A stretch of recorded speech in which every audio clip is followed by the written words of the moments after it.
Testing 1 2 3. Testing 1 2 3. Hey everybody, welcome to the keynote session. It's 5 o'clock and we are going to get started. My name is Matt McGee. I'm the editor-in-chief of Marketing Land and Search Engine Land. And how was day one so far for everybody? Thumbs up? Good stuff? I saw somebody sent a tweet out that said "brain hurts" #SMX. So that's the kind of thing we like to hear.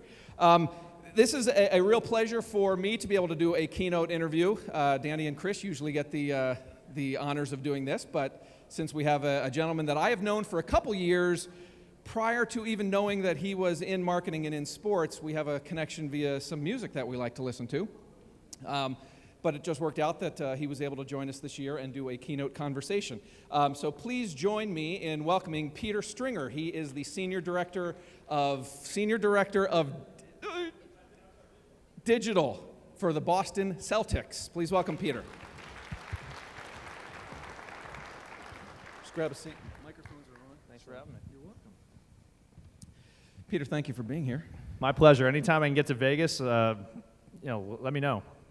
Well, we'll do it again next year if you want. Let's go. So the Boston Celtics, you have been with the Celtics since 2005, before social media even existed, I guess. Yes, Well, MySpace was big then. Yeah, this was back in MySpace. Friendster was going on back at the Friendster. time. How many of y'all remember Friendster? About 17 people or so. Yeah. So no, when I got there, it was really the job was simply run Celtics.com, which at that point had no content. Nobody was talking about content marketing in 2005. It was simply a website where our marketing team expected fans to just organically show up and buy tickets, and we had a big sponsored graveyard down the side of the wall with just a bunch of corporate logos. Like, hey, these guys are corporate partners of the Boston Celtics. And so when I interviewed with them, I said, hey, listen, guys,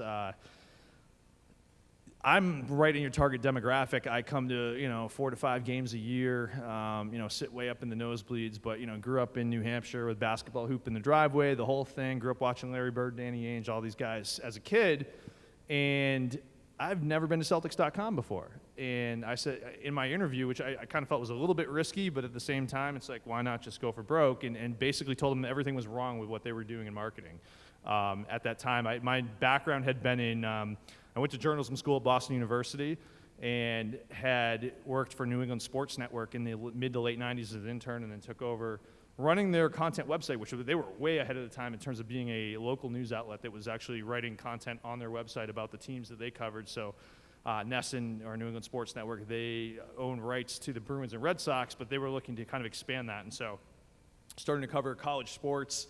Of course, being a Celtics junkie and a Patriots junkie, I was like, hey, convincing them, hey, we should be covering those teams too, and kind of tricked them into allowing me to get press credentials, reached out to the PR guys at the different teams, said, hey, listen, we'd love to cover it. And we were really the first website at that time going to the games and covering it as a media member. And so fast forward to 2005 when the job opens up, and I get one of these like Teamwork Online, which is kind of a big sports job board that you kind of put a resume in there and it goes into a black hole. And had reached out to Jeff Twiss, our long-term PR guy who has been there for 30 years, worked for Red Auerbach, the whole thing, and reached out to him, and he got me an interview over there, and basically, like I said, I went in there and told them what they were doing wrong. Like, listen, guys, you need to have actual content on this website if you want Celtics fans to come to your website and buy tickets. And so that was the pitch. They bought it, and here we are. The rest is history. Yeah, basically the rest is history, and a lot of things have obviously changed since 2005, though. So let's talk about, as part of your job, you oversee the social efforts for the Celtics. So 7.2 million Facebook fans. I looked last night. I think that's the number. Yep. 1.2 or 1.3 million Twitter followers, 366,000 Google Plus followers. Is it making anybody jealous, right? Like, wouldn't we all love to have that kind of Is anybody really on Google Plus? So that's, I think, honestly, that's the funny part when we, Facebook and Twitter have been huge for us. But when we first got into Google Plus, these numbers started ratcheting up. I'm like, all right, this is great. And we'd post things to Google Plus, and nobody would respond. Nobody would click on the links. And so I'll be honest, we haven't done a ton with Google Plus. We still push content out there occasionally, but certainly it's not a big focus for us. You also have accounts on YouTube, Pinterest, Instagram. So there's a lot going on. And you're the Boston Celtics. For those that don't know, this is like the most famous basketball franchise in history. 17, is it 17? 17 world champions. We should have about 19 by now. 2010, 2012, we really should have won those. We went to the finals in Game 7 against the Lakers. Hope there's no Lakers fans in here, even though I'm wearing purple. This is ridiculous. But some right there. Okay. How's Kobe's knee, by the way? It's getting better. Yeah. So my impression, considering who you guys are, considering the size of your social following, you must have, I would assume you have a couple dozen people involved in this. Yes or no? I started as a one-man band in 2005. I now have 4 direct reports. We're trying to hire 3 others. We're still just 4? Is that what you said? Yeah, it will be 7 by the time we get everybody hired up. But and in that capacity, we're running again the Celtics website, Facebook, Twitter, video, and actually the biggest thrust of my department now has really been on video content creation over the last year or two, and for a number of different reasons. Obviously, that's how more and more fans are consuming sports content and spending more and more time on YouTube and on their mobile devices, but also from a sponsorship opportunity and kind of the ways the Boston Celtics make money, or obviously you have your major TV deal in your local area. So for us, it's Comcast Sportsnet New England is our TV partner. So we have a pretty large long-term deal with them, and then after that, it's ticket sales is probably your number one, and corporate partnerships. We have probably 50 to 60 corporate partners who pay anywhere from maybe $100,000 to upwards of $1 million or more to be associated with the team, and depending on the level of that investment, get various branding, whether it's in the arena, on TV, digital, social. It's becoming a bigger piece of that. Whereas a couple of years ago, I was being asked to give that stuff away. Now it's really all integrated into those deals, and for us, I'm not sure if I can show the number, but we probably what the hell? We make about $2 million a year in digital revenue that's tied specifically to any sort of digital assets, whether it's video, social media, placements on our website, banner ads, you name it. So you mentioned those are the two. I mean, you're not just doing this to build up a huge following. You were trying to drive revenue here. Tickets. You said ticket sales and advertising partnerships? Ticket sales and corporate partnerships. So the companies that come to us and say, hey, we're, in our case, we have Sun Life Financial is a big partner of ours, and they do a branded piece called the Sun Life Financial Celtics Minute, which is just a serialized 60-second update that comes out 5 days a week during the season, and it's hosted by Emily Austin, who's our kind of on-camera host, and she walks you through what's going on with the Celtics today. So if it's the day after a game, quick update on the game, who won, who had the most points, all that kind of stuff. What's happening today at practice, what to look for. There might be a tickets plug in there. There might be a plug for one of our partners, that type of thing. So really kind of an integrated push. Obviously, it's quick and consumable. It's 60 seconds. Your fans can get it on the mobile app. They can get it on YouTube. They can get it on the website.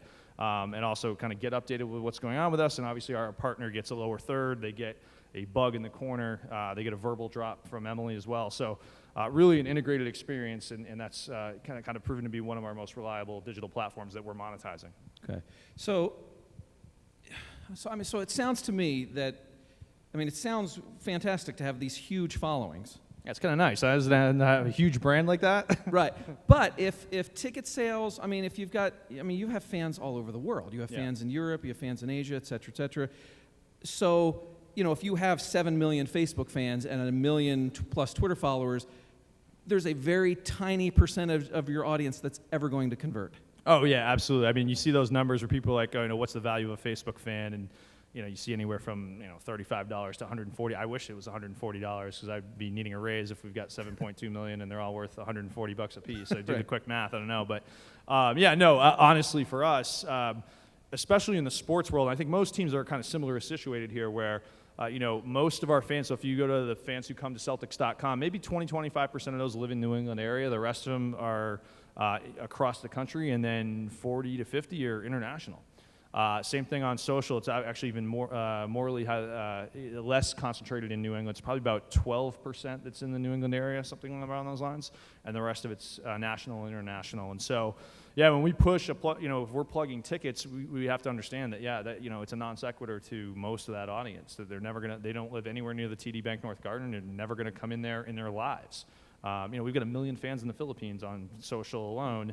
And so even for something like that, they just went through the whole typhoon a couple of weeks ago, and so we obviously understand that we have a huge fan base there. So we're sending out, hey, listen, fans, here's how you can help Celtics fans in the Philippines, because obviously it's an incredible situation down there, and those fans, they love the NBA in the Philippines, and being one of the most popular teams, we have a huge audience there as well. So if there's such a tiny percentage of this huge following that's ever going to turn into revenue, do you struggle at all to get buy-in from above? No, I think so. I think for us, and we haven't touched on it yet, but I think when you look at sports marketing, and it's changed a lot, even in the 8-9 years that I've been there now. It's my 9th season coming up, or that we're just into now. For us, really our strategy in a nutshell is get fans into our database and then convert them into ticket holders. For all the talk of digital and social, how many people have been talking about email this morning? Any of the sessions? I mean, email is still the conversion king for us, honestly, and for many, people who are trying to do sales online. And so for us, it's really much more important for us. For instance, with Facebook a couple years ago, we were the first team to do a Facebook game in the NBA, and basically the whole point of that game is like a kind of a watered-down fantasy game called 3-Point Play. And really the idea was you go in, it was really simple, so you could play in 30 seconds. You go in and pick your favorite player for points, rebounds, and assists, and then predict what they're going to get. And then based on how close those predictions were and how risky they were, so let's say you pick Paul Pierce at the time to go for 45 points, and he actually does it, that's worth more than picking a guy who scores his average that night. Anyway, simply put, it becomes a competition. Fans can play against each other, that whole thing, and then win tickets or merchandise to come to the games. But on the back end, obviously, we're doing the value exchange of saying, all right, you want to play this game and have a chance to win tickets, we're going to collect your email, and you're going to end up on our marketing list. And I think fans understand that. And obviously, again, I'm sure a lot of you guys are trying to do the same types of things, is capture people out of those social networks and get them into the database, which, again, really I feel like should be the strategy for any brand, really, is, if you're trying to sell through a digital channel. Again, I feel like email is the most potent and the most effective channel. That's really been the strategy for us, is get fans out of social, off of our website, all those different channels, get them into our database, and go out from an email marketing standpoint. And so, really, that's been the strategy, and that's continued to hold in terms of from a ticket sales standpoint. Yeah, if we blast out to Facebook a post to 7.2 million. As you guys know, Edge rank has changed drastically over the last couple of years, and there was a time when I could reach 2 to 3 million people with a post back when we had an audience of 4 to 5. Now, if we get 2%, that's about an average post, so we might hit 150,000 people. A really compelling post that people really latch onto, in a lot of cases might be a photo.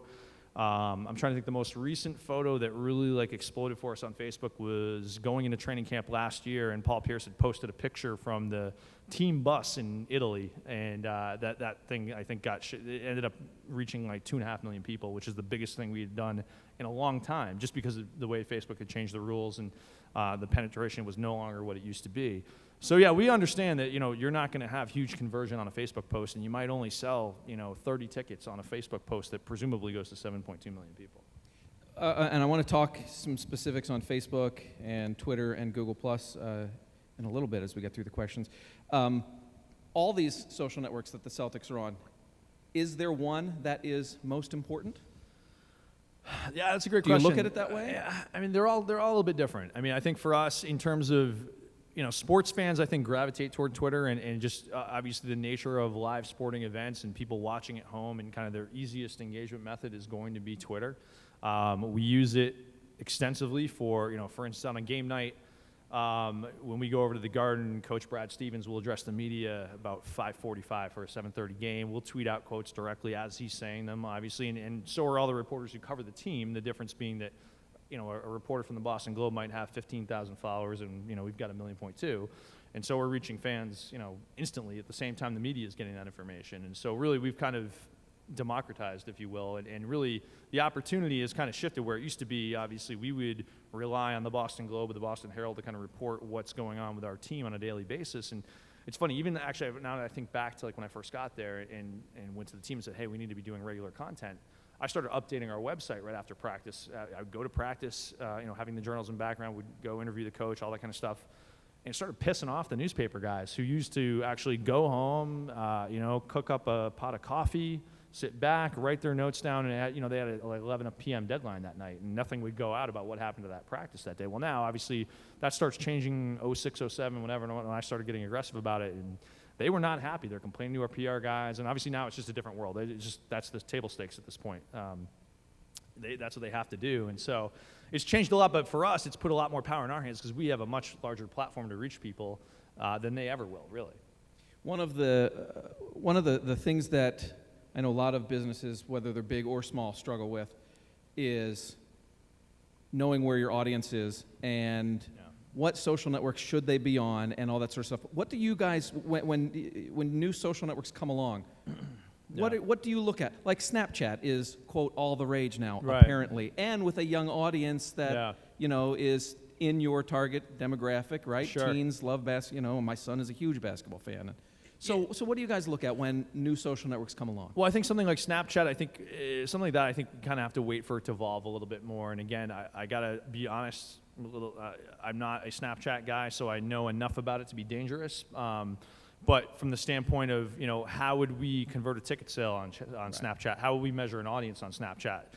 To my understanding, it's still somewhat based on phone numbers, which I think, in my mind, is maybe part of the reason Facebook was interested in throwing $3 billion at a company like that. Are they really trying to buy images that disappear after 6 seconds? I don't know. Clearly, somebody sees some value in it that's well beyond what I'm seeing, because I don't use it. But again, I think it's a younger. I'm 37, so I guess it's a little bit of a younger demographic to begin with, and probably they don't want me on Snapchat. But nonetheless, I think for us, like Pinterest is a great example. When Pinterest came out, to me, that seemed like a natural play for us in terms of moving merchandise. So, even despite the fact, again, depending on who you believe, maybe it's 90% female, somewhere around that range, we feel like, well, there are still plenty of female Celtics fans. Our ratio breaks down roughly, it's somewhere around 66-33 male-female, depending on the network you're on, depending on kind of how you look at it. Facebook is probably closer to 75-25 male-female, I believe, last time I looked. But going back to Pinterest, we felt like, well, this might be an opportunity to move merchandise. And so we started pinning our stuff from our Celtics online store and trying to see if that would generate interest, especially around the holidays. And we probably will actually kind of stoke it back up a little bit going into Thanksgiving and the whole Black Friday stuff, just to give it one more spin. But basically what we found is it really didn't move the needle. And it's funny, I did a couple presentations on the Celtics on Pinterest for a while, and people were interested. It took it to a couple conferences and started telling the story that really didn't move the needle, and nobody really wanted to hear it. But again, I think our brand is different than a lot of other brands, which might find incredible success there. So anyway, we looked at it, we tested with it, and who's to say that necessarily we didn't have the best strategy in the world with it, but we didn't find incredible results. And so, as you said earlier, I don't have a team of hundreds of people working on this stuff. So for us, we have to pick and choose, and if we're not delivering results, we're not seeing instant results, we're going to move on and focus on the things that work for us. Sports teams spend millions of dollars on athletes, but we don't spend it on marketing technology or necessarily front office personnel. The Celtics front office, from a marketing standpoint, probably about 100 people, and we've grown quite a bit over the last few years. But again, so despite how big the brand is and globally, the company itself is actually very small. I want to talk about the idea of the social conversation. You guys, I assume, get hundreds of @Celtics tweets per day. Yeah. How closely do you watch that? And some of them are probably going to be fans that are really pissed off, like about last night's game, et cetera, right? Yeah, you had to bring that up. So we're playing San Antonio tonight. I think about 5-10 minutes, and I might have to check my phone. I don't know, but so how closely do you watch that, and when do you decide to reply or not reply? So I'll be honest, we almost never reply to our fans, and a lot of people are like, "What are you talking about?" In the sports arena, if you look at the chatter on Twitter, we get mentions constantly, and I would estimate 95% or more of that is about specifically team performance. And so, we got blown out last night by Houston. It hurts to say it, but most of the feedback we're going to get is, you guys sucked. Why couldn't you beat Houston, or something along those lines? Well, what are we going to say to them? Oh, okay, we lost. There's not much for us to say. So from our standpoint, anything I put out on Twitter or Facebook, I really feel like is akin to a public statement. And so, for us, I'm not going to get into a dialogue or have anyone in my staff get into a dialogue with an individual fan because they're upset we lost the game. So really for us, if there's a customer service issue at the arena, that's something we go and address. Yeah, if somebody's like, hey, the jackass in section 310 spilled his beer all over me. I had a terrible night. My kid got wet with the beer, and he's miserable. He went home crying. Yeah, we'll probably try to figure that out, figure out whose seats they are, whether it's we end up, upgrading them for a future game or something along those lines. Yeah, we'll definitely do that. But we're not like the airlines where you're constantly dealing with customer service issues. Do you have a special Twitter account for that kind of thing? We have a season ticket holder Twitter account that I really don't have anything to do with, honestly. Okay. Our season ticket holder retention group that deals with specifically, client services for those, season ticket holders who are spending, again, anywhere from a couple $100 a year to several $1,000s a year. But I gotta be honest with you, I don't know how effective that is because it's such a small group, and I'm not sure that they're looking for Twitter. And in most cases, our reps have personal relationships with these people. Especially for us, we've got season ticket holders who've been there 20, 30, 40 years in some cases. And so those people are known personally.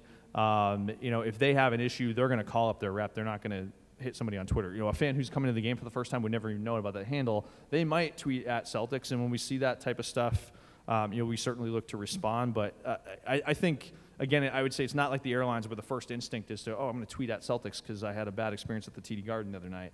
I think that might start to change a little bit more, and we probably have to be a little bit more dialed into it. But generally, most of it is done with a human touch. And honestly, if they have a bad experience there's a customer service office in the Garden where they can come down and explain to a rep what happened. If somebody's sitting, probably the biggest issue we have in the arena is, again, it's not really my ballpark, so I can't completely speak to it, but I would guess is usually seat jumpers. If you have really nice seats and people see your seats open, you don't get there for the first quarter, people are trying to jump into the seat. That's the type of stuff they're generally probably dealing with, and so I don't think they're going to go on Twitter to get that resolved. Okay.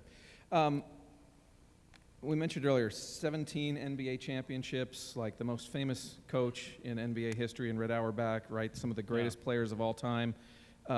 This is a brand with, a pretty hefty legacy. Yeah. And you've seen, I know, because, you and I chat on Twitter, and we've seen some brands really, really screw things up on Twitter. Right. How much do you think about the history of the team? All the time. I grew up with the basket in my driveway, watching the Celtics, the 80s Celtics. Magic Johnson broke my heart a couple times as a kid. The whole thing. So I am very, again, having grown up with it, and I'm very privileged, obviously, to work for that franchise and to feel like I'm a part of it, and in a very small way, but still a part of it. And so, people like Red Auerbach, Bill Russell, Bob Cousy, these guys, busted their ass back in the day to create this. I don't want to be the guy to fuck it up. I don't. And so, that's a very powerful thing for me. It's important, that the logo has history, means things to people. People walk around with their shirts on, Celtics, that, wearing it on their shirt. That is just, it's so, sports and social have this, incredibly, the synergy there is probably different than any other industry I can think of, honestly, because people are so passionate about the team. So it's just natural to say, hey, I like the Celtics. I want to follow the Celtics because that's what they do already. Right. And so I take that very seriously. And I think about when I see teams being snarky with each other on Twitter or, just trying to be sarcastic and taking shots at their opponents. That's not what we do. That's not what we're about. And we don't do it in the arena. We're not going to do it on Twitter, that type of thing. So it's really important. I take it extremely seriously. Because I have just the utmost respect for these guys who, gave their blood, sweat, and tears to this organization for 60 some odd years. So how do you then instill that same respect in your staff, the people that are manning the social accounts? Right. Well, I'll be honest with you. In a lot of cases, I'm still doing it. I'm not. Obviously, we had a game right now. I'm not doing it now, though. I might have to tweet at some point. But they get it. They're working for a team. Once you walk in the office, you see the parquet floor, you see the trophies from 84, 81, 86. It takes about a day for it to sink in. Now, obviously, it's never going to be quite as much for people who grew up with it and lived it and, breathed it as a fan, as a kid. But it's taken very seriously. It's something that, it's a privilege for anybody, for any of us to work there, and we get it, I think. You have a personal account on Twitter. I would assume some of your other folks have personal accounts on Twitter or Facebook or wherever. Are there policies in place that you're... I'll be honest, we don't have a hard and fast social media policy. For myself, I do tweet a lot at Peter Stringer about digital social marketing, YouTube, occasional random things like that. But for the most part, I try to keep it on brand in terms of the types of stuff as a digital marketing and social media professional. And most of the stuff I tweet about really has nothing to do with us specifically as a team or an organization or company. It's a lot about trends in the marketplace and what things that we're doing. Occasionally I'll share a photo of something that's going on that I think is relevant to the audience that I've been beginning to amass. But but yeah, absolutely. So with regard to other employees, we kind of, when you work at a team like the Celtics or any sports team, most teams you're signing paperwork that basically you kind of understand that you see a lot of things behind the scenes that you can't be putting out into public, whether it's about players' personal lives or organizational policies, and there's stuff of that nature that we kind of just know you cannot put out there. So we've had people screw it up occasionally and tweet out things that probably we wouldn't want in the marketplace, but for the most part, we at this point, people are smart enough in our organization that understand that, hey, you can't be putting stuff out. You're not a spokesman for the team.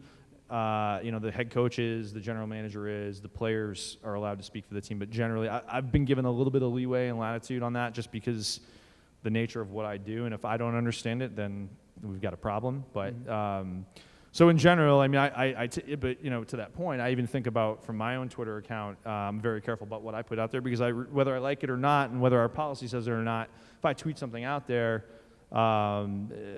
it reflects poorly on our organization. Are there things that you see other brands, and it doesn't even have to be sports teams, other brands doing that you wish, gosh, I wish they wouldn't do that, or that's not appropriate? Just as a consumer, I guess I'm asking. Yeah, I mean, you see that, and I think it's interesting. Sometimes you think, well, maybe we're all just in this echo chamber. Like I go back to like the JP Morgan thing a couple of weeks ago, and they had the JPM or whatever hashtag, and they put that out there, and instantly you've got all these social media gurus with snark coming back at them, like, yeah, you destroyed the economy, Occupy Wall Street, whatever it might be. And honestly, they should have thought about what the response would naturally be when you do something like that, and kind of should have been better prepared for that. And it just seems like a bad idea altogether. But then I think about it, I'm like, all right, well, aside from people like you and me, like, is the average person really tuned into that and have any sense of what's going on there? And so, are they clicking on a hashtag to read all the responses necessarily? The average person, I don't think, is even doing that. So I think sometimes we lose sight of the fact that we are kind of in this little echo chamber because we're all digital and dialed into it, what's going on Twitter and who's offering Snapchat what and all, that kind of stuff. And you tend to forget that there's actually a real world going on out there. And so, yeah, again, there's a typhoon in the Philippines. A lot of these other things that are still out there on Twitter, but not at the volume that some of this other stuff gets out there. And again, it all depends on who you follow. I mean, so I don't worry that much about it. I mean, if I see something stupid, it's something like, hey, object lesson, let's not do that. But in general, I think it mostly comes down to common sense. You kind of hit on this a little bit earlier, the fact that you really don't lack for content at all, right? Coach interviews, player interviews, behind the scenes sort of stuff. Is there, for the Celtics, is there such a thing as too much content? How do you decide, how much you're going to put out? I think there's certainly no such thing as too much content, because I think on our website we could put as much content as you could possibly imagine. I think there is too much in terms of like bashing people over the head from a Twitter standpoint, in terms of like too much frequency, or whether it's Facebook. For us on a game day, we feel like we can get away with a lot more tweeting because, frankly, people are interested. They know we're playing, and so we're not doing play-by-play by any stretch, but we'll do like a quarterly update when a guy gets turns an ankle, goes back to the locker room. We'll say, hey, Rajon Rondo turned his ankle. Stay tuned for update, and then when we get an update from the PR team, we'll tweet that out. Typically, when it comes to breaking news, we'll have like a press release that we put out. We just put that out to Twitter first, so now the media is getting it at the same time the fans are getting it, and frankly, they don't like that either. But in terms of I think volume, I spend a lot of time thinking about kind of what's the appropriate amount of tweets throughout a day, on a game day and a non-game day. If we're doing something on behalf of our partners, we try to keep that to Tuesdays and Thursdays because typically our team is not in action those days. And so we figure we don't want to continue to pile up on a game day with a sponsored tweet. Let's put that on a day where maybe we're just practicing and there's not as much interest that day. Maybe we should have the opposite philosophy, but I think we've kind of feel like that works for us in terms of balancing the volume. Email is kind of another area where I'm not really involved in email anymore for us, so it's still a huge part of what we do.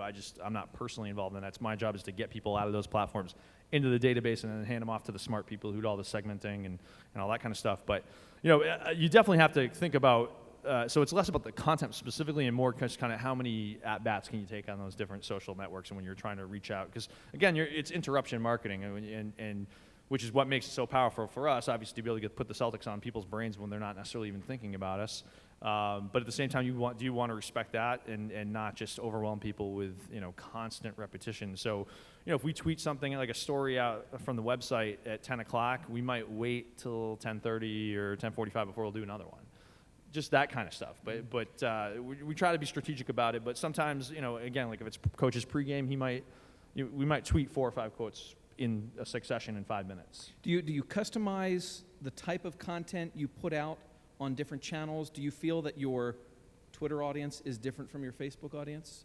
Yeah, different from your Google Plus audience? I think so, yeah. Specifically, Twitter is really about that real time. And so, again, for quotes from the coaches, updates from the game, those types of things we feel is a bigger thing. For Facebook, I think more the kind of the visual stuff, photos, videos, that type of thing. Instagram, we haven't gone down the path. We've maybe put 1 or 2 Instagram videos. I'm not really sold on video on Instagram. I feel like even when I come across it, just interrupts me and scares the crap out of me, and I'm not really looking for it. So we really haven't done that. We haven't even touched Vine.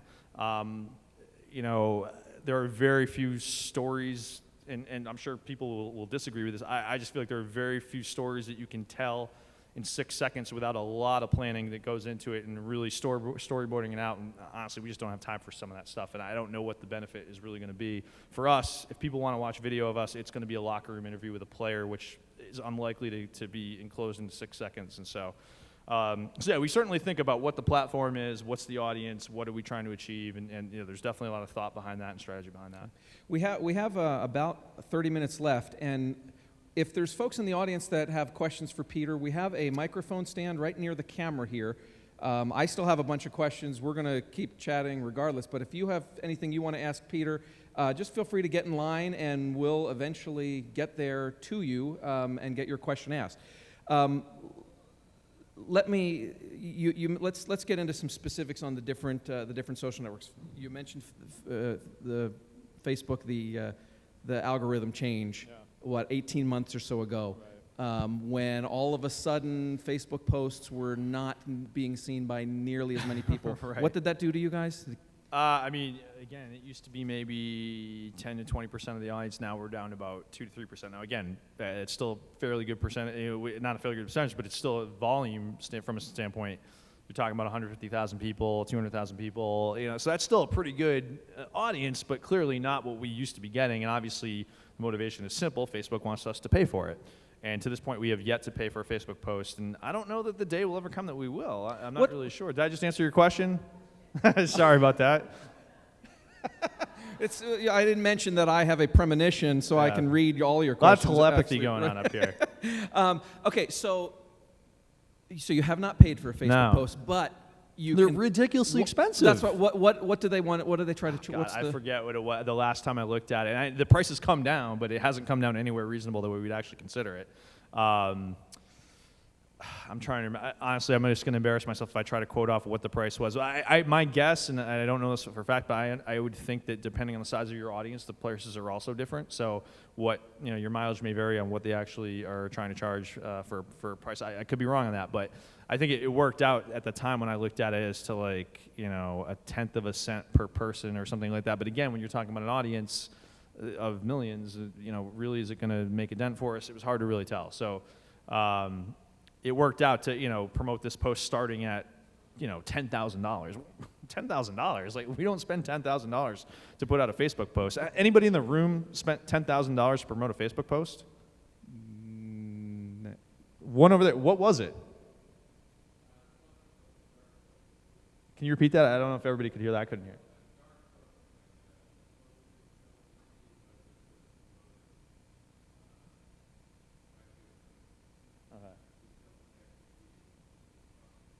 Did you guys get $10,000 of ROI or anything close?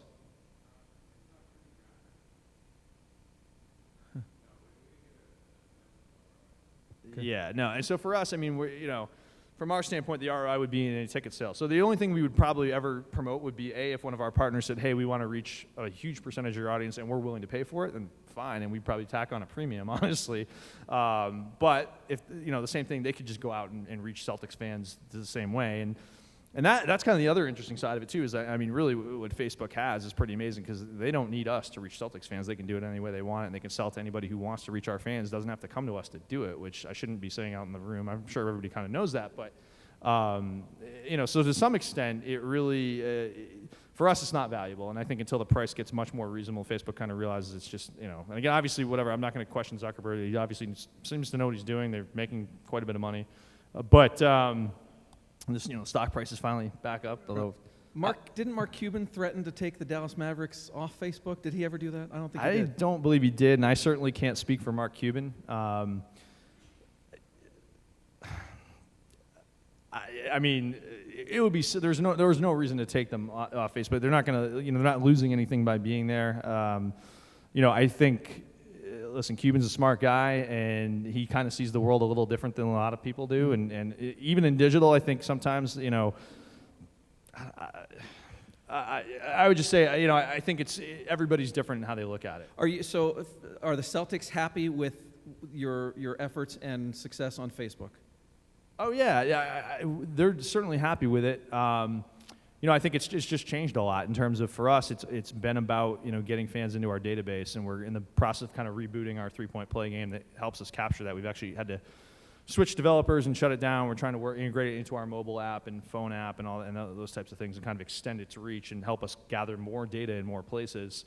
And it just proved to be a little bit more unwieldy than we kind of had hoped. But that's what happens when you go to outside vendors and have to build things, because I don't have an iPhone developer on staff. And, but from that standpoint, I think we put less value on our Facebook audience because we know we can't reach as many of them, and we're frankly not going to spend the money to reach them. Okay. Go ahead. You're back. Wait, let me guess. No, I'm kidding.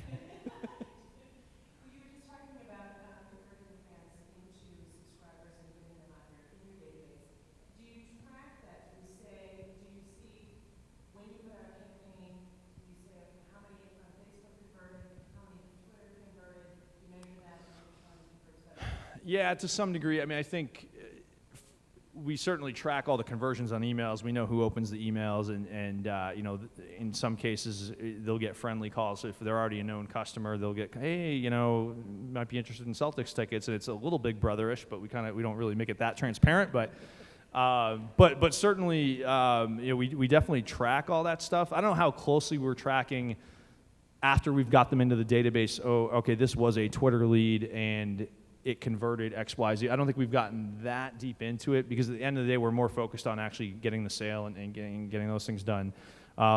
We don't have a huge analytics team that has a lot of free time in its hands to dig that deeply into it.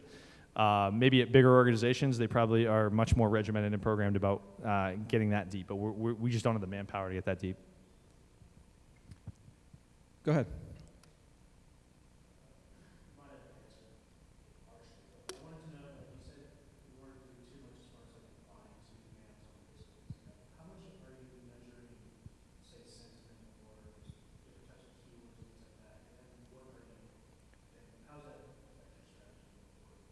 So sentiment analysis is another thing in sports that I probably get a call a week from some vendors that says, hey, we can measure your sentiment analysis. And if I actually do pick up my phone, which I don't do a lot, because we just, again, anybody who's a brand like this, a sports team or whatever, is just inundated with calls, and you just can't, you can't even deal, you'd never get your job done if you actually answer the phone from the cold calling and all that. But the idea of sentiment analysis, for me, it's simple. Listen, our product is measured organically, intrinsically. So if you come to the game, at the end of the game when you walk out, you know whether we were good or bad because the scoreboard tells you. And if you check the NBA standings, it's going to tell you how many of those games we've won and lost, and so we're measuring that. And our fans tend to be excited when we win and not so happy when we lose, and so we already have sentiment really built in, and if you're at the game live and we're playing really well, the Garden is jumping. It's an amazing place to be and probably the best arena in the universe. If we're not, it's not a pleasant place to be sometimes.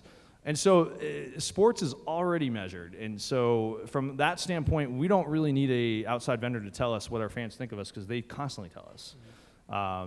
We all went to the game. We all saw the game. We know. And so there's very little that can be revealed from kind of measuring sentiment, from social channels, because it's just people echoing what is already naturally in there if they watch the game, And then, again, I'm dying to know what. Anybody got a score for me right now? Playing the Spurs? Anyone? All right, well, anyway, we can come back to it. What was the second part? I blanked on the second part of the question.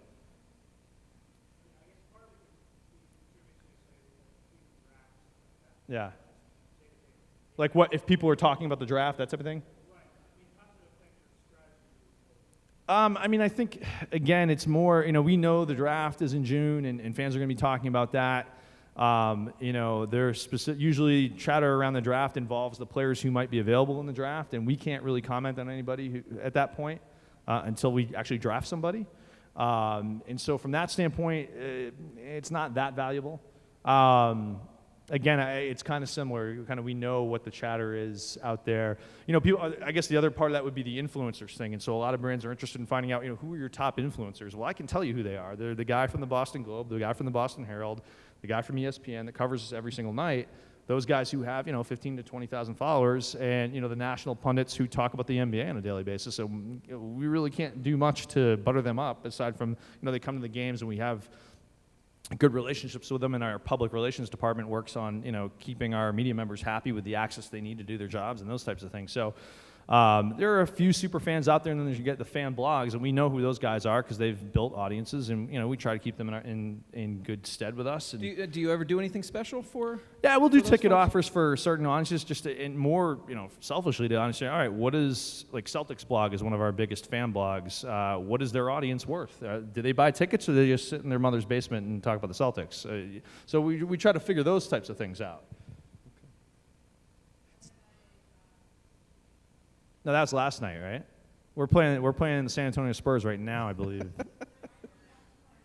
Nothing? It's 8:30. So what time is it? I'm It's 5:40. East Coast, West Coast. I don't know what's going on here. I don't even know what time I went to bed last night. I'm still trying to figure that out. Okay, fair enough. Let's talk about Twitter real quick. Some more on that. We've touched on it already. Yeah. Have you guys given any thought to advertising on Twitter?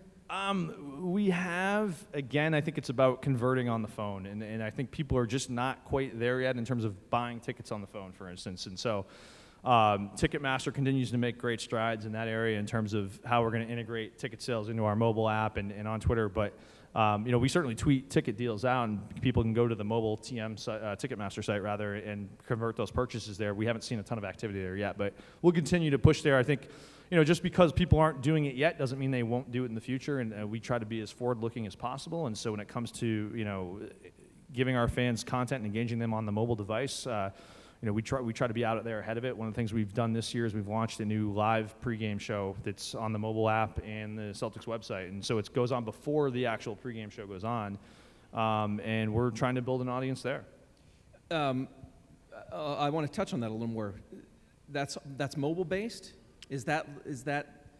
Are you seeing your audience spending more time on mobile? Well, so if we go back to just our mobile app, the traffic on our mobile app, and it's not apples to apples in terms of page views, whether you look at your Google Analytics for your mobile app versus your Omniture Analytics for Celtics.com. But what we are seeing is an audience that's, in terms of if you just look at strictly page views, we're starting to see an audience that's almost as big as your website audience, which is amazing when you think about it. But it's a lot of cases people tracking the game in real time, which is obviously the biggest driver of interest for us. Is if you look at our analytics, our web traffic spikes basically from 7 to 10 as the game is being played, and there's a little spike around lunchtime, that kind of thing. But in general, yeah, more and more fans are following us on their mobile device. That's where they're getting their Twitter information. That's where they're tracking the live scores. And so yeah, obviously for us, and I feel like we launched our mobile app last December. I feel like we got to the game really late. It was just more a process of vetting vendors and figuring out how exactly did we want to do it. And for a while, it was that talk, HTML5 versus mobile apps, and do you even need a mobile app? And I really feel like it's been a good success for us, and it allows us, when you think about push notifications, some of the other things that we can do with that we wouldn't be able to do without it. It's been a sound investment for us and really successful, and we're going to continue to push on that. Okay. We have a line of attendees. Go ahead.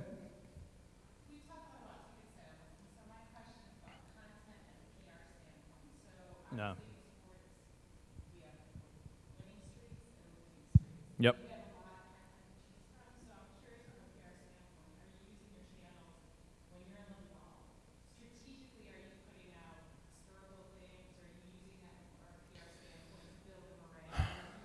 Yeah.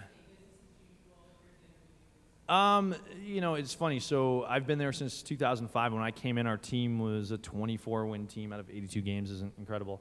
Then we added Kevin Garnett and Ray Allen and became a championship contender, won the title that year, 07-08, and kind of for the next 6 years, kind of always were in the mix. And obviously this year we've traded 2 of our more established players and kind of going with a younger, newer team. And so, again, I don't know what the score is right now, but we didn't fare so well last night. But I think ultimately for us, it's really about the content about that current team. You can look at it in a couple different ways, but I always feel like, there's a time to bring up the history and that kind of stuff, but it's kind of like keeping a picture of your ex-girlfriend on your wall. Like, okay, we had some good times, but that's not right now, and so why would you leave that up there? You know what I mean? Like, eventually you take that picture down and burn it and do whatever you have to do to it to move on. Not personally, just a friend of mine did this, but but you get the point. Mm-hmm.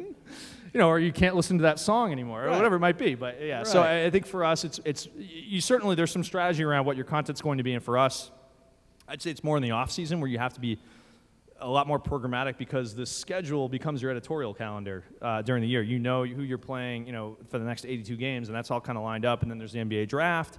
Then there's the trade deadlines. There's dance team auditions, training camp. It's almost a year-round thing for us now. So there's very little downtime, which makes me just go out of my mind now because when I first started, it just wasn't quite. Now it's like the NBA is really trying to be relevant all year round, and that as I love it from the business standpoint, but from getting away, vacation, and that kind of stuff makes it a lot tougher.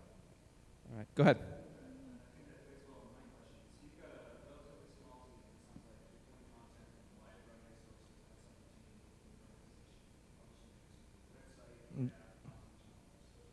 Yeah.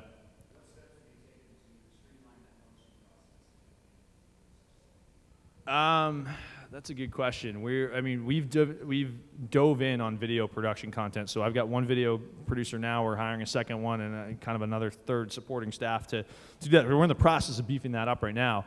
But if we're practicing, we're there. If we're at a home game, we're there. We're starting to travel with them a lot more, and really just trying to generate more and more content. So if anything, I don't know that we're right at the point yet where we're streamlining it. I think we're at the part now where we're beefing up what we're trying to do to be more relevant. Because again, maybe if the team isn't necessarily performing as well, we still need to be out there in the marketplace and be relevant. And so for the way for us to do that is not just simply sales messages that say, hey, buy Celtics tickets. It's here's Chris Humphries talking about the team working hard in practice, those types of things. So more and more of that, and I think that allows us to stay relevant. And really about, I think for us, it's a buzzword now and it gets thrown around a lot, but storytelling is honestly a big piece of what it is. I mean, sports is, again, organically a storytelling. The legacy of the Celtics and Red Auerbach and Bill Russell being the greatest winning basketball player of all time. And, our franchise is just overloaded with all these stories, and that's how I got hooked on the Celtics. That's how fans are going to continue to get hooked on it. And so really, I look at it as it's my job to, as my part of the organization, to help us with our outbound storytelling, if you will. I know that sounds like a buzzword, whatever, but that's really what we're doing at this point. And so it's, how can we get you more familiar with the players so that you're attached to them and you want to see them, and whether we win or lose, you still have a good time at the game and you want to be there and you want to keep coming back and get brainwashed the way I did when I sat in my dad's lap in Manchester, New Hampshire and watched the Celtics every day. Like that's what we're trying to do. Go ahead. Good segue into my question as well. I'm getting good at this. When you think about the 100% of content that you guys put out, Yeah. what percentage is pre-planned, on an editorial calendar? Yeah. You've got that mapped out strategically. You're thinking about that. Based on your weekly schedule of games. Yeah. You know when you're going to post things, when you're going to post topics, yada yada. Versus just organic, off the cuff, just stuff. Right. So, like, for instance, we cover a practice, and after a practice, guys are hypothetically supposed to talk to the media, but there's no hard and fast rule about who has to talk when, and some days you might go to practice and it might just be Rajon Rondo talking. Some days all 5 guys are talking, and, after a game, if the team wins, there's going to be a lot more players talking in the locker room versus if a team loses because they're down and they don't want to talk about why they didn't play well. And so you have your editorial calendar, but then certain things happen. If a guy has a career night, you're probably going to do a one-on-one interview with him. If a guy gets hurt, you can't plan for that ahead of time, but people obviously want to know, when Rajon Rondo is coming back to the lineup. And so, you might plan some calendar stuff around that and try to get him, do a one-on-one with him while he's working out, those types of things. So you have the basic editorial calendar, but a lot of it is kind of, it's an evolution really as you go through the season, and storylines pop up. And again, we can try to produce some certain things. Like we'll take, for instance, last week we did a story with Brandon Bass, who is one of our power forwards, and he went to Berklee College of Music to hang out with some music students. He is into R&B and rap and wants to take more music lessons, and so he went down to the school, and we sent a camera crew there with him. And really, so we want to get that story out so that our fans who are passionate about music will have a connection with Brandon Bass. And so that type of stuff doesn't always, I can't always plan that going into the season, but really our PR director is working on kind of coming up with this, hey, here are ways we can get the Celtics out into the community, and it might appeal to a broader audience. And so those types of things kind of come up organically, and we're continuing to always work on those. But yeah, obviously you have your set schedule and practices and those things, but then after that, you are trying to generate additional stuff. One more question, audience question? So a lot of the stuff that we talked about so far has been kind of keeping the conversation in the digital world. Yeah. What are some of the things that you're doing inside the arena to take that real world experience and get the fans to push that out? Mm-hmm. Yeah, so we've done a little bit of stuff with that. We on our 360-degree ring in the arena, we've got we haven't turned it back on this year. We've kind of been going through some tech issues with the arena, but where we'll have fans use the hashtag Celtics Talk, and so we'll tell them, hey, use the hashtag, and we might see your tweet up in the arena. We also use Green Runs Deep, which is our marketing campaign for this year, on Instagram. And hey, take your picture at the game, and we might pop it up on the Jumbotron. Those types of things. I think you're going to see more and more teams kind of get more deeply integrated with the digital experience in the arena. You just always have to keep in the back of your mind that you're talking to 18,000 people that are at the game versus, it's 1 million people who aren't at the game. And in some ways, the idea really, whenever I hear our team president talk about what he wants from what our outbound marketing should be, it's about what's that experience at a Celtics game and how do we deliver that to people who can't be there. And so we try to kind of do that, but also kind of take it back the other way for the fans who are at the arena. How can they share that out to their audience and influence their friends? Hey, I should be at that game too, because as you know, everybody, when people come to the game, one of the first things they want to do is take their picture at the arena, and that type of thing. So, just from the standpoint of bragging every time they're at the game, and so I think that's a bigger piece of it, and it's kind of connecting that fan. I think you obviously just don't want their head buried in the phone constantly. But the reality is people are, bringing their smartphones to the games. They're using them to document the game, talk about what, be there with their friend, all those type of things. And so we want to help them share that and encourage that because it's only good for us. We have, looks like about 7 minutes left or so, and I have 2 things that I want to ask you about in terms of brand-related damage control. Yeah. And I know that the second one is probably going to take a little longer for you to answer. So quickly on the first one. Do you guys have a plan in place for how you react as a brand if, say, a player gets in trouble with the law? Yeah, and I don't know how much I can talk about that, honestly, just because it's a little sensitive and involves basketball operations and things that I really can't speak on behalf of. We do have a plan in place, but yeah, I really can't. I don't want to be quoted on behalf, and I know we've got 400 people here on Twitter, so. And thankfully, nobody's tweeting. I believe that. So yeah, I really can't speak to that, unfortunately. That's fine, because I wanted that answer to be quick anyway. Yeah, there we go. Done. Next, lightning round. Let's go. Okay, so let's go back to April. Yeah. This past April. So you're all aware of some of the brands that have kind of stuck their foot in their mouth in times of national tragedy or world tragedy. Kenneth Cole trying to tweet about the uprisings in Egypt, et cetera, et cetera. There's several other examples. You guys had the bombings in Boston in mid-April, right when you guys were making a big playoff push. Yep. What did the Boston Celtics do when that happened? So I'll tell you a little story. So I was in Los Angeles. It's right before the playoff push is starting, and I think I had gone out for a conference or something, and the day of the marathon, because it's generally for us, if we're not playing that day, it's a day off in Boston. If you're not from Boston, the Boston Marathon is unlike anything else in terms of just the whole city shuts down, for the most part, aside from, if we had a game that night, we have to be working because the game has to be played. But we didn't have a game that night, so I was on vacation, added a vacation day, stayed back in Los Angeles, and so I was sitting in a cafe in Santa Monica on Twitter, doing email. I'm supposed to be on vacation, but everybody else in here knows the drill, and start seeing these tweets like, wow, what explosion on Boylston Street, and what's going on, and start getting texts, and like, wow, I felt that, like friends at work right down the street, and instantly I'm just like, oh man, like something's going on here, and then I start seeing the pictures being tweeted of literally explosion and then body parts on the ground, and just horrific stuff, and so I'm like, I'm thinking like, what's going on with this right now? And we had a practice that day, so my reporter Mark was out in Waltham in the suburbs, 20 miles west of Boston, and covering practice.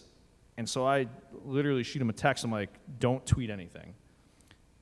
And literally as I put that text out, he tweets out something from practice. And obviously the turnaround didn't happen. And so I go in and delete it right away. And I'm just like, just stay silent. There's something going on with the marathon. He's like, what are you talking about? And he hadn't heard yet because they're just covering practice and they're all talking to the athletes, and there's no TVs in the gym, so they don't know what's going on. And so, yeah, so we shut everything down for that because we just intrinsically feel like it's not appropriate for us at a time like that to be talking about basketball and marketing ourselves when, you've got a tragedy going on in real time. And so we shut down social, email, all that stuff that afternoon, and then in the days that led on after, as the manhunt began, we started actually retweeting the state police and the Boston police, helping them get their messages out, that, when they're trying to, basically they shut the city down. I mean, I think it was a Friday or Thursday night into a Friday, the entire city was on lockdown. I lived in a high-rise at the time, and looking out in the streets, there was nobody on the streets except for police cruisers, literally nobody out there. And if you saw a person, you're like, well, who is this? Like, literally, it was scary. And so we just, organically made the decision to, hey, let's help the police, the FBI, these guys do their job, and we've got large audiences. Let's help them distribute the messages they're trying to do. How many people were following the state police before that on Twitter? Not too many. I mean, you certainly had a lot of people on the police scanners, and I'll be honest, I got caught up in the whole police scanner thing, and originally that night we started tweeting some of that stuff and kind of realized, well, maybe this isn't the right thing to be doing, but it was fascinating to watch the whole thing play out in real time, and as somebody who'd been in Boston for 20 years and grew up there, it was one of those just seminal moments that you'll never forget, obviously, but also watching kind of the evolution of the idea that, I tweeted one thing out, like literally as this pursuit is becoming, hey, they're throwing hand grenades out at the police, and this is coming over the scanner, and you're like, this is the most ridiculous thing you've ever heard of, and so you tweet that out, and it's getting 100 retweets, and people are distributing this news because people were finding out about it in real time on Twitter. They're not watching TV, and the stuff that was on the TV was 10 minutes behind it, and so that whole thing, obviously, I don't need to explain that to everybody. I think everybody gets that, but for us, it was simply about how can we use our audience to help law enforcement and from that nature. And then we obviously had canceled the game that was, I believe, the next day or whatever. And it's like anything else. I think there's a time and place for that stuff, but certainly during a tragedy, that's not our place to be marketing. It's if we can lend a hand and do it in the appropriate way, then we're going to do that. When did it become okay again to tweet and Facebook about basketball? That is a crazy question because you have to sense it. Like for us, we didn't feel like it was appropriate to play a game. I believe it was the next day or 2 days later.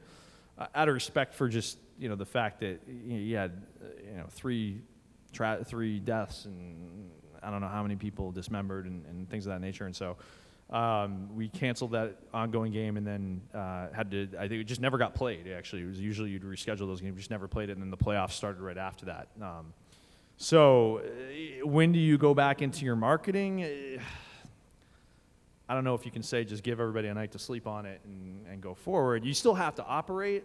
And if we had, if we were in a demand situation where we had tickets to sell, it would have been a lot tougher of a question that I think we still would have opted just to kind of let it go. But I think the answer is different for everybody, and you have to think about who is your audience. And obviously for us, our audience were Bostonians, and despite the fact that it's international, like you just have to sit there and think, like, well, people are just not going to react to this well. And so really that was the thought process. And I wish I specifically don't remember how long it was before we got back. It was at least a day or two before we kind of got back into. Were there discussions, staff discussions, that sort of stuff? It was more of an email chain between myself, the CMO, the team president. Like when it comes to something like that, I always loop those guys in. I don't just make a unilateral decision on it because I feel like they're going to have to answer for it if something goes epically wrong. And ultimately, I would have to answer for it, and it could be my job, hypothetically. And, I feel like it should be that. Like I said before, I don't want to be the guy to screw it up. So, again, I think it's more of just being sensitive to your audience and understanding that, there's a time and place for marketing, but certainly during a tragedy like that, that's not one of them. That's all the time we have. All right. Got a big round of applause for Peter. Thank you so much. My pleasure. Great. Thank you, Peter. I appreciate it. So from right now until 7 o'clock, I believe it is reception time right here. There's drinks over there. So enjoy the next hour.